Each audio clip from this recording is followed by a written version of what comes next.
அமைதியா இருக்கிறதுக்கும் அடிமையா இருக்கிறதுக்கும் சில பேருக்கு வித்தியாசமே தெரியறதில்ல. அதை நீ சீக்கிரம் புரிய வைப்பது தப்பும் கிடையாது.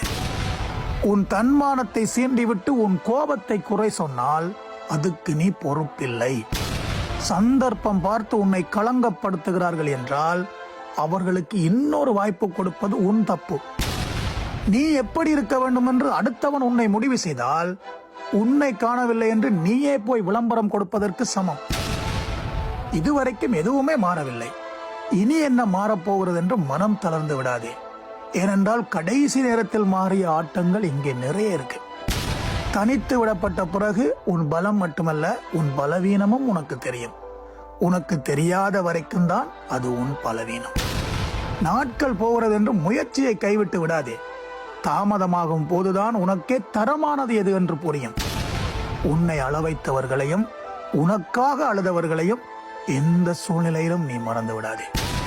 உன் கோபத்தில் திமிர் தெரிகிறது என்றால் நீ சுமந்த வேதனை மோசமானது. தோல்விக்கு பிறகு உனக்கு சிரிப்பு வருகிறது என்றால் உன் வெற்றி தூரத்தில் இல்லை.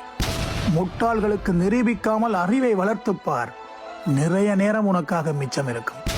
ஆணவத்தில் ஆடாதே, அடுத்தவரை நம்பியும் ஆடாதே. தைரியத்தோடும் வைராக்கியத்தோடும் தாராளமாய் போராடு. கட்டாயம் என்ற காரணத்துக்காக பிடிக்காத எதையும் ஏற்றுவிடாதே. இதற்கு பெயர்தான் நீ உன்னை ஏமாற்றுவது. உன் பலவீனத்தை சீண்டி பார்க்கும் கோழைகளுக்கு உன் பலத்தை காட்ட நேரம் எடுத்துக் கொள்ளாதே.